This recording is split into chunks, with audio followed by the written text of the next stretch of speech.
Subscribe कीजिए मेरे channel maths with पूजा को और बेल आइकन को दबाना ना भूलें, जिससे आप मेरे मैथ लेक्चर्स को सबसे पहले देख सकें। मेरे वीडियो लेक्चर्स को शेयर कीजिए। Thank you. Welcome again students. इस वीडियो में हम चैप्टर 6 के वो क्वेश्चंस करेंगे जो 3 और 4 नंबर के हैं और लास्ट ईयर के एग्ज़ाम में आए हुए हैं। देखिए, क्वेश्चन सभी करने बहुत इंपॉर्टेंट है हमारे लिए, क्योंकि कोई भी क्वेश्चन किसी भी फॉर्म में घूम फिर कर कहीं भी हमारा आ सकता है। तो चलिए अब हम देखते हैं। ये क्वेश्चन नंबर 1 है और इसको मैं आपको बतला दूं कि ये आपका 2018 में और 2020 में आया हुआ है, 2018 में और 2020 में। 6 मीटर लंबाई वाले ऊर्ध्वाधर स्तंभ की छाया भूमि पर 4 मीटर है। स्तंभ खंभा है, एक पिलर है। पिलर है तो भाई पिलर कुछ ऐसे होगा, और जब वहाँ उस पर सनलाइट पड़ रही है तो उसकी जो छाया है वो ये होगी। ठीक है भाई, मान लीजिए पिलर का नाम AB है और इसकी जो छाया है वो BC है, तो स्तंभ की ऊंचाई 6 मीटर है, छाया 4 मीटर है, और अगर हम इसको ज्वाइन कर दें तो ये एक राइट एंगल्ड ट्रायंगल बन जाता है। क्लियर? आगे पढ़ते हैं।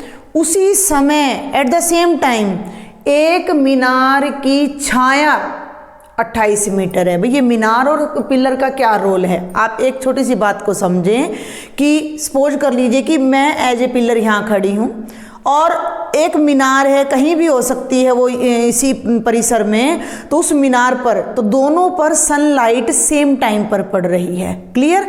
तो वही एंगल सन का AB के साथ होगा, स्तंभ के साथ होगा, और वही एंगल मीनार के साथ होगा। तो मीनार की हमें लंबाई नहीं पता, मीनार की हमें छाया पता है। मान लीजिए भाई ये मीनार है आपकी PQ आपकी मीनार है, PQ आपकी मीनार है, और ये उसकी छाया है QR। क्लियर? और ये फिर से एक राइट एंगल ट्रायंगल बन जाता है। और छाया की लंबाई कितनी है? 28 मीटर। तो मीनार की ऊंचाई ज्ञात करो, यानी ये मीनार की ऊंचाई है जो हमने ज्ञात करनी है। क्या क्वेश्चन है ये समरूपता पर आधारित क्वेश्चन है, ट्रायंगल का क्वेश्चन है, तो आपने ध्यान रखना है। मैं फिर से रिपीट कर देती हूँ फटाफट से। एक स्तंभ है जिसकी छाया 4 मीटर है, तो जब आप ऐसे खड़े होते हो और एंगल आपका सनलाइट आपके पीछे से पड़ती है तो यहीं से आपकी शेडो बननी शुरू होती है, तो आप एक राइट एंगल ट्रायंगल यहाँ पर बनाते हो। तो ये स्तंभ है, ये उसकी छाया है। उसी टाइम पर एक मीनार है जिसकी छाया 28 मीटर है। आप ये सब बातें लिखेंगे। भाई माना AB, क्योंकि ये 3 और 4 नंबर का क्वेश्चन है, ये 2 नंबर में आता है, आप डायरेक्ट भी इसको कर सकते हो। तो आप लिखेंगे माना AB स्तंभ है, माना AB एक स्तंभ है और BC उसकी छाया है। क्लियर भाई? थोड़ा मैं शॉर्ट में लिखूंगी, आपने अपने फेयर नोटबुक में अच्छे से लिखना है। तो BC हो गई 4 मीटर। PQ मीनार है, PQ क्या है भाई? मीनार है, और PQ की जो छाया है मीनार की वो क्या है? QR। वो कितनी है? 28 मीटर। ठीक है, अब हमें PQ निकालनी है, कितनी है? तो माना PQ कितनी हो गई? H metre. ठीक है भाई। अब एक बात पर आप ध्यान दें कि हम कैसे निकालें। हमें सिमिलैरिटी यूज़ करनी है, समरूपता यूज़ करनी है। अगर हम इन दोनों ट्रायंगल्स को समरूप प्रूव कर देते हैं तो इनकी संगत भुजाओं का अनुपात बराबर हो जाएगा और ये छाया हमारी तुरंत आ जाएगी, मीनार की हाइट तुरंत आ जाएगी। तो आप एक बात का ध्यान रखें कि जब सनलाइट ऊपर से पड़ती है 2 ऑब्जेक्ट्स पर तो वो उनके साथ सेम एंगल बनाती है। क्लियर? समझ आ रही है मेरी बात आपको भी? यहाँ से जब सनलाइट पड़ती है तो जो ये वाला एंगल है सनलाइट के द्वारा पड़ा हुआ एंगल C और एंगल R, दोनों एंगल हमारे क्या होंगे? ये सेम होंगे। तो आप अब यहाँ क्या लिखोगे? त्रिभुज ABC व त्रिभुज PQR में, देखो भुजाएं तो पता ही नहीं है तो भुजाओं का अनुपात तो हम ले नहीं सकते। लास्ट वीडियो में मैंने आपको तीनों नियम बताए हैं कि 2 त्रिभुज समरूप तब होते हैं जब या तो तीनों संगत भुजाओं का अनुपात बराबर हो, या तीनों कोण बराबर हो, या 2 संगत भुजाओं का अनुपात और एक उनके बीच का कोण बराबर हो। तो भुजाएं तो है नहीं नहीं कोण देखते हैं अब हम, तो इसमें बी और क्यू दोनों कितने डिग्री के हैं भाई? कोण बी और कोण क्यू कितने डिग्री के हैं? 90 डिग्री के हैं। और साथ में एंगल सी एंगल आर के बराबर है। और इसके लिए आप क्या रीजन लिखेंगे कि सूर्य द्वारा मीनार और स्तंभ पर, सूर्य द्वारा मीनार व स्तंभ से समान कोण बनाया जा रहा है, समान कोण बनाया जा रहा है, या कोणीय ऊंचाई भी आप कह सकते हो इसको, कि सूर्य द्वारा मीनार व स्तंभ से समान कोण बनाया जा रहा है। तो जब इस ट्रायंगल के दो एंगल और इस ट्रायंगल के दो एंगल आपस में बराबर हो गए तो दोनों ट्रायंगल क्या हो गए? ए बी सी समरूप हो गया किसके? पी क्यू आर के। और जब ये दोनों त्रिभुज समरूप हो गए तो इनकी संगत भुजाओं का अनुपात भी बराबर हो जाएगा, क्योंकि कोण तो पता लग गया हमें तो भुजा निकालनी है। तो इसका मतलब देखिए ए बी बटा पी क्यू, संगत का मतलब ध्यान रखिएगा कि आधार की तुलना आधार से करनी है, लंब की तुलना लंब से करनी है, कर्ण की तुलना कर्ण से करनी है, जिस ढंग से समरूपता है। तो देखो ना, बी क्यू के बराबर है सी आर के, तो ए पी के बराबर हो ही जाएगा। तो ए बी की तुलना पी क्यू से, पहले दो की तुलना पहले दो से, तो ए बी बटा पी क्यू किसके बराबर होगा? B C by Q R, B C by Q R. और यहीं से हमारा क्वेश्चन हो जाएगा। ए बी 6 है, पी क्यू हमें नहीं पता, एच है, तो हम इसे लिखेंगे 6 बाय एच।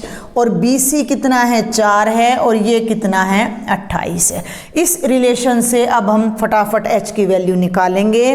तो ये देखिए 28 को यहाँ ले आइए, या आप यहाँ कर लीजिए 4 एकम 4, 4 सत्ते 28, ये आ गया 6 by H is equal to 1/7, cross multiply R पर गुणा 7 को यहाँ ले आइए, 6 गुणा 7 बराबर 1 गुणा एच, तो ये 6 7 कितना हो गया? 42 बराबर है एच। तो एच की हाइट यानी मीनार की ऊंचाई कितनी आ गई? 42 मीटर आपका आंसर हो जाएगा। ये बहुत ही आसान क्वेश्चन होते हैं, बस इनको आपको स्टेटमेंट को ध्यान से पढ़ना है, फिर आपने इनका डायग्राम अच्छे से बनाना है और डायग्राम बनाकर समरूपता सिद्ध करनी है। तो जो भी क्वेश्चन उसमें पुटअप किया गया है वो आप आसानी से आंसर को फाइंड आउट कर सकते हो। चलिए अब हम अगले क्वेश्चन पर चलते हैं। ये वाला क्वेश्चन बहुत इंपॉर्टेंट है, ये 2018 में, 19 में और 20 में भी आया हुआ है, जिसकी स्टेटमेंट मैं अब रीड कर रही हूँ आपके लिए। 90 सेंटीमीटर की लंबाई वाली एक लड़की है जिसकी हाइट 90 सेंटीमीटर है। ठीक है भाई। एक बल्ब लगे खंबे के आधार से परे 1.2 मीटर पर सेकंड की चाल से चल रही है। 90 सेंटीमीटर तो भाई लड़की की हाइट है। एक खंबा है जिसके ऊपर बल्ब लगा हुआ है, तो भैया ये खंबा है और मान लीजिए कि ये किसी शेप में यहाँ बल्ब लगा हुआ है, तो हम इसको पूरे को एक वर्टिकल लाइन मानकर चलते हैं। तो इस खंबे से ध्यान देंगे के आधार से, भाई ये खंबे का हो गया आधार, तो मान लीजिए ए बी तो खंबा है बिजली का जिस पर एक बल्ब लगा हुआ है। यहाँ से वो लड़की चल रही है खंबे से दूर चल रही है, और किस गति से चल रही है? 1.2 मीटर पर सेकंड की चाल से वो लड़की चल रही है। कल्पना करनी पड़ेगी कि मान लीजिए कि यहाँ पर वो लड़की है और उस लड़की ने ऐसे चलना शुरू कर दिया। ठीक है भाई, लड़की चलते चलते यहाँ तक आ रही है। ये लड़की है, ये लड़की यहाँ बी पर इसके आधार पर यहाँ खड़ी थी और ऐसे चल रही है, चलती जा रही है, और इसकी चाल है 1.2 मीटर पर सेकंड। क्लियर है बात आपको?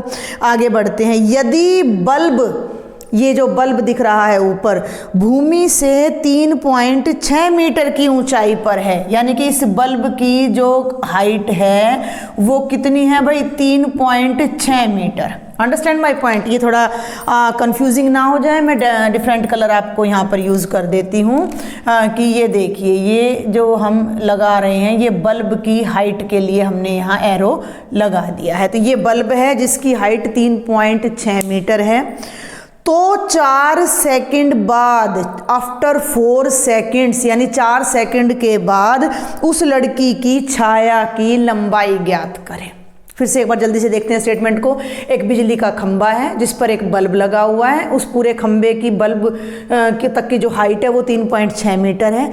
एक लड़की है जिसकी हाइट 90 सेंटीमीटर है और लड़की ऐसे चलती जा रही है और 4 सेकंड बाद मान लो लड़की यहाँ आ गई, ठीक है ना भाई। लड़की ऐसे चल रही है, चलती रहेगी 1 सेकंड, 2 सेकंड, 3 सेकंड और 4 सेकंड के बाद लड़की मान लीजिए यहाँ आ गई है। तो जब लड़की 4 सेकंड के बाद यहाँ खड़ी है तो यहाँ से खंबे से उस पर लाइट पड़ रही है।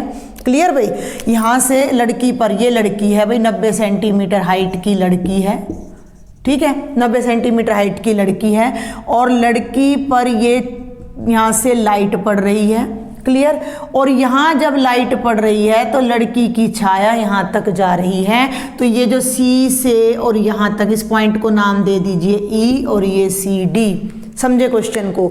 ये खंबा है, ये बल्ब है, लड़की यहाँ से चल रही है और 4 सेकंड बाद, क्वेश्चन क्या है कि 4 सेकंड के बाद हमें क्या निकालना है, लड़की की छाया की लंबाई आपने निकालनी है। ये आपका क्वेश्चन है। बार बार स्टेटमेंट पढ़ें और अच्छा सा डायग्राम अगर आप बना लेते हैं तो क्वेश्चन बहुत ईजी हो जाता है। खंबा, लड़की, यहाँ से छाया, लाइट पड़ी तो ये लड़की की छाया बनी। तो अब हमारा जो एक्चुअल क्वेश्चन है वो क्या है कि हमने सीई की वैल्यू को फाइंड आउट करना है। अब एक बात और है कि ये दोनों तो हमें पता है, व्हाट अबाउट दिस BC, ठीक है। ये डिटेल आप सारी लिख लीजिएगा। माना AB एक खंबा है, A पॉइंट पर बल्ब लगा हुआ है, AB बराबर है 3.6 मीटर। 4 सेकंड के बाद लड़की C पॉइंट पर खड़ी है और CD की लंबाई कितनी हो गई, 90 सेंटीमीटर। एक बात और ध्यान रखिएगा, ये सेंटीमीटर है और ये मीटर है, तो हम उसे भी सेंटीमीटर को मीटर में बदल लेंगे। क्लियर भाई। अब लड़की को यहाँ से यहाँ तक आने में जो टाइम लग रहा है वो कितना लग रहा है, 4 सेकंड लग रहे हैं। अब लड़की की जो चाल है वो 1.2 मीटर पर सेकंड है, यानी 1 सेकंड में लड़की 1.2 मीटर जा रही है। तो 4 सेकंड में लड़की कितनी जाएगी, तो 1.2 गुणा 4 यानी कि 4.8 मीटर। तो ये जो दूरी है आपकी ये हो गई 4.8 मीटर। अब आप कहेंगे कि यहाँ 2 ट्रायंगल तो बन नहीं रहे जबकि हम सिमिलैरिटी ऑफ ट्रायंगल डिस्कस कर रहे हैं। आप ध्यान से देखें तो यहाँ 2 ट्रायंगल ही बन रहे हैं। एक बेटा ये छोटा ट्रायंगल है CD और E, जिसे मैं रेड कलर से कवर कर रही हूँ, ठीक है। और एक ये कंप्लीट ट्रायंगल है ABE। अब हम इन दोनों ट्रायंगल्स को देखते हैं। बड़ा ट्रायंगल देखो ये पूरा बेटा यहाँ तक ABE, तो ट्रायंगल ABE और उसी ढंग से लेना है। ABE ले रहे हो तो DCE लेना है आपने, और ट्रायंगल DCE में क्या क्या मैच कर रहा है। ABE में पिलर है तो 90 के एंगल पर खड़ा होगा, लड़की है वो भी 90 के एंगल पर खड़ी होगी, तो एंगल B और एंगल C भाई दोनों कितने हो जाएंगे, 90 डिग्री। दूसरी बात, ये जो E पॉइंट है ये दोनों ट्रायंगल में कॉमन है। लड़की वाला जो छाया यहाँ जा रही है वो भी E एंगल है और ये भी E एंगल है, तो दोनों में E एंगल है। नाम क्या हो जाता है, AEB। बड़े ट्रायंगल में AEB और छोटे ट्रायंगल में DEC is equal to angle DEC। Common है, उभयनिष्ठ बोलते हैं शुद्ध हिंदी में, या साझा कोण भी आप इसको बोल सकते हो। और जब इन 2 ट्रायंगल के 2 एंगल इक्वल आ गए तो तीसरा एंगल ऑटोमेटिकली इक्वल होगा।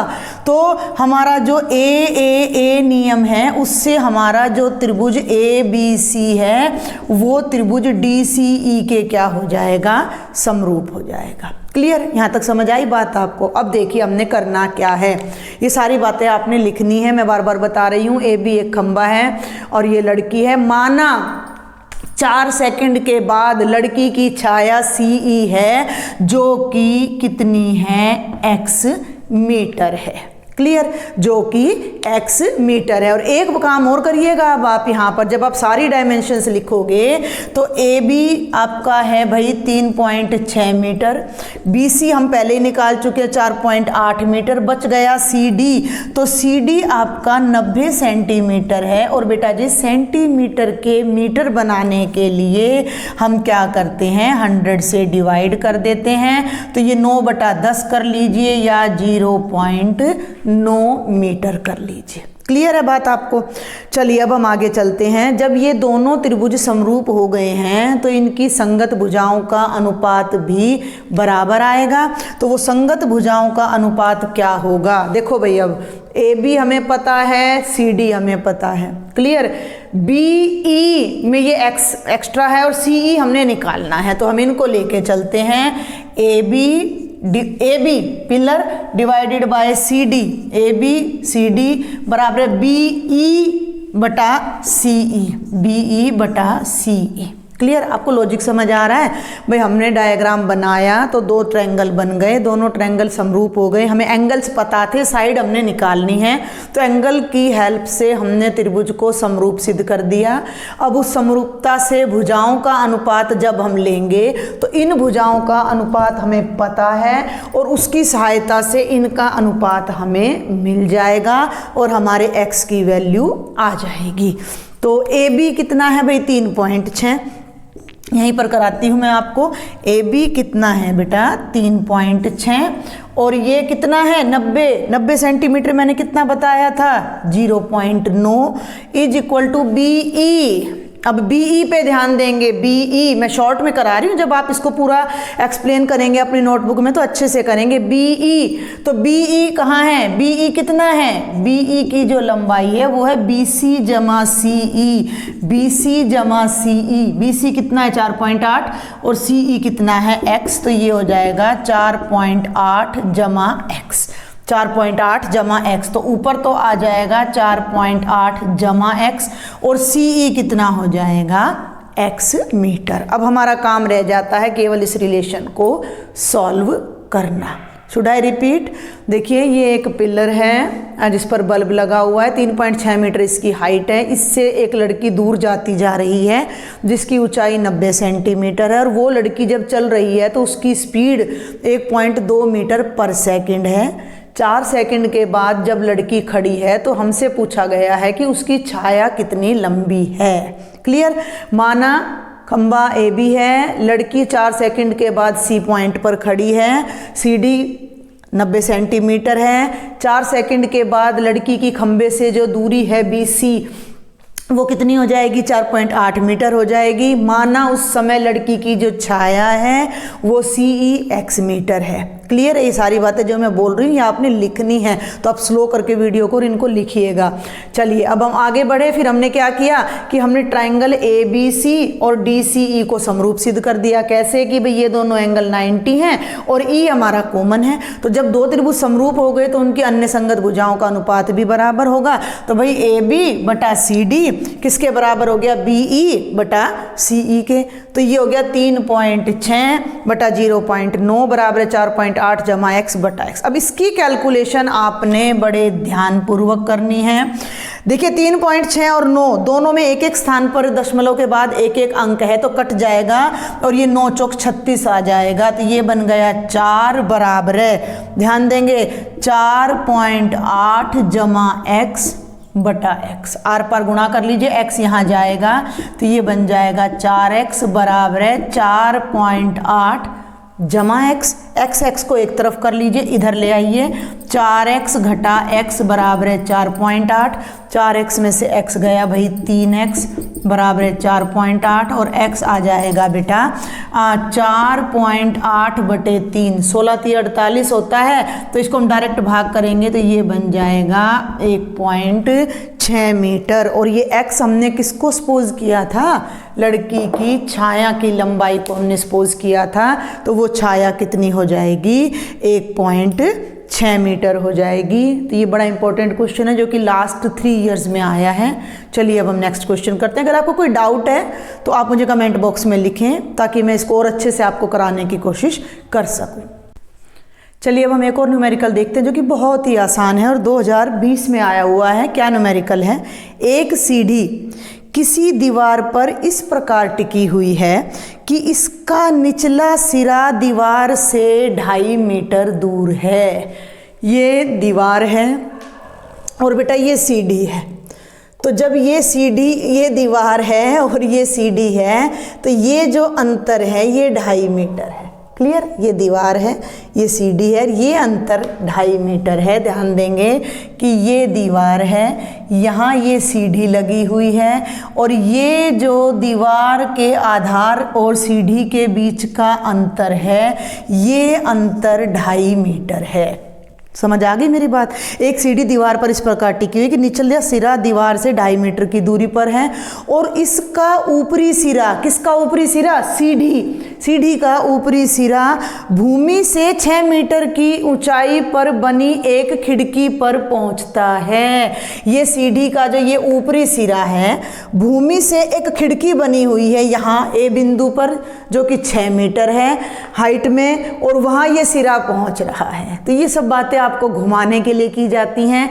आपने सिर्फ इतना समझना है कि यहाँ से तो 6 मीटर की हाइट पर ये सीढ़ी है और यहाँ से 2.5 मीटर की। आप लिखेंगे माना ए बी एक दीवार है और ए बी कितनी हो गई भाई? 6 मीटर है, जिसमें ए पर खिड़की है। ए सी हमारी सीढ़ी है और सीढ़ी की जो दीवार से जो दूरी है बी सी, वो कितनी है? 2.5 मीटर है।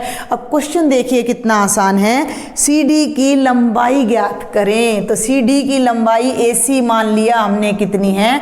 x मीटर है। कितना आसान क्वेश्चन है ये। 2 नंबर का क्वेश्चन है सिर्फ कि ये एक राइट एंगल ट्रायंगल है जिसका परपेंडिकुलर और बेस आपको पता है और हाइपोटेन्यूज आपने निकालना है। तो आप क्या यूज करोगे? Pythagoras theorem. तो भाई पाइथागोरस प्रमेय का प्रयोग करते हुए ये बहुत ही आसान क्वेश्चन है। पाइथागोरस प्रमेय से क्या होता है भाई? पाइथागोरस प्रमेय, कर्ण का वर्ग बराबर है आधार का वर्ग जमा लंब का वर्ग। Hypotenuse square is equal to perpendicular square plus base square. कर्ण कितना है? AC का स्क्वायर, आधार कितना है? BC का स्क्वायर, और ये कितना है? AB का। ये प्लस आएगा भाई यहाँ पर। AC x माना है हमने, ऊपर लिख देना, माना सीढ़ी की लंबाई, माना सीढ़ी की लंबाई बराबर है x मीटर। क्लियर? तो ये रिप्रेजेंटेशन हमने मार्क्स के अकॉर्डिंग देखने कितने नंबर का क्वेश्चन है ये। BC 2.5 मीटर है, तो ये हो गया भाई 2.5 का स्क्वायर और AB है 6 मीटर, तो भाई 6 का स्क्वायर। देखिए एक थोड़ी देर के लिए दशमलव को भूल जाइए, तो 25 का स्क्वायर होता है 625। और अब ध्यान दे, जब 2.5 को 2.5 से गुणा करेंगे, 2.5 को, ये कई बच्चों को बड़ी दिक्कत आती है, गुणा करेंगे तो उत्तर आएगा 625 और दशमलव के बाद एक अंक यहाँ है और एक यहाँ है, तो हमारे उत्तर में दशमलव के बाद 2 अंक होने चाहिए। तो पीछे से 2 अंक छोड़कर हम यहाँ दशमलव लगाएंगे, तो ये 6.25 और भाई ये हो जाएगा 6 6 36। 36 का मतलब 36.0 होता है, तो ये हो जाएगा 36.0। तो ये हो जाएगा 5 2 6 6 12, यानी कि 42.25 आ गई हमारी वैल्यू x स्क्वायर की। x सीढ़ी की लंबाई है, उसके स्क्वायर की वैल्यू आ गई 42.25 और ये 42, इसका आप दोनों तरफ कर दीजिए वर्गमूल, तो स्क्वायर से वर्गमूल कट जाएगा, ये हमारा x आ जाएगा और 4225 का वर्गमूल 65 होता है, क्योंकि यहाँ दशमलव है तो ये बन जाएगा 6.5 मीटर। आपको वर्गमूल निकालना आना चाहिए। भाई मान लीजिए 4225 है या 42.25 है, तो हम ऐसे करते हैं वर्गमूल, पेयर ऐसे बनते हैं, इधर ऐसे बनते हैं और दशमलव के बाद लेफ्ट टू राइट बनते हैं। अब हमने ऐसे डिजिट लेनी है कि दोनों जगह सेम डिजिट आए और 42 से लेस आए, तो 6 6 36, ठीक है भाई। 12 में से 6 गए 6, ये 0 और यहाँ दशमलव और ये पूरा पेयर नीचे उतरेगा 625। इन दोनों का सम यहाँ उतार दीजिए 12 और 12 के पीछे एक ऐसी डिजिट लगाएं कि उसी से मल्टीप्लाई करना है, तो 12 पंजे 60, तो 5 यहाँ लगाया, 5 से मल्टीप्लाई किया और 5 ही यहाँ लगाया, तो जब हम 125 को 5 से मल्टीप्लाई करेंगे तो 625 आ जाता है और ये हमारा 42.25 का वर्गमूल 6.5 आ जाता है। तो हमारी सीढ़ी की लंबाई आ गई 6.5 मीटर। तो ये बड़े आसान से 3 क्वेश्चन मैंने आपको कराए हैं, बाकी क्वेश्चन हम नेक्स्ट वीडियो लेक्चर में डिस्कस डिस्कस करेंगे। If you like my video lectures then please share and subscribe. कोई सजेशन है तो आप कमेंट बॉक्स में ज़रूर लिखें। Thank you.